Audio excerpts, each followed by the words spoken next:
আগামী শনিবারের মধ্যে ইসরায়েলি জিম্মিরা মুক্তি না পেলে বাতিল হয়ে যাবে গাজার যুদ্ধবিরতি চুক্তি। মঙ্গলবার এমন হুঁশিয়ারি বার্তা দিয়েছে ইসরায়েল। এরই মধ্যে গাজা নিয়ন্ত্রণে নেয়ার পরিকল্পনায় অনড় থাকার ইঙ্গিত দিয়েছেন মার্কিন প্রেসিডেন্ট ডোনাল্ড ট্রাম্প। এদিকে উপত্যকাটিতে নতুন করে সংঘাত এড়ানোর আহ্বান জানিয়েছে জাতিসংঘ।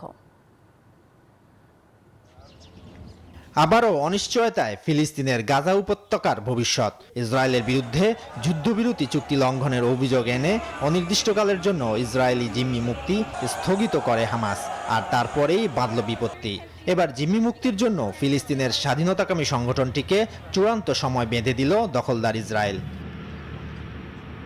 মঙ্গলবার এক বিবৃতিতে ইসরায়েলি প্রধানমন্ত্রী বেনিয়ামিন নেতানিয়াহু হুঁশিয়ারি দিলেন, আগামী শনিবারের মধ্যে জিম্মিদের মুক্তি না দিলে গাজা উপত্যকায় পুনরায় শুরু হবে যুদ্ধ। রাজনৈতিক নিরাপত্তা মন্ত্রিসভার সঙ্গে 4 ঘন্টার একটি দীর্ঘ বৈঠক করেছি আমি।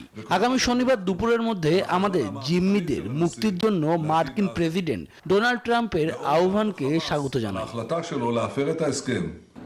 এরই মধ্যে মঙ্গলবার যুক্তরাষ্ট্রের হোয়াইট হাউসের বৈঠকে গাজা থেকে ফিলিস্তিনিদের সরিয়ে নিতে জর্ডানের বাদশাহ দ্বিতীয় আবদুল্লাহকে চাপ দেন মার্কিন প্রেসিডেন্ট ট্রাম্প।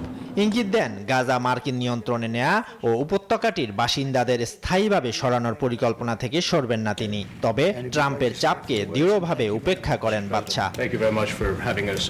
এদিকে যে কোনো মূল্যে গাজায় সংঘাত পুনরায় শুরু হওয়ার ঠেকানোর আহ্বান জানিয়েছেন জাতিসংঘ মহাসচিব Antonio Guterres. Desk report, news 24।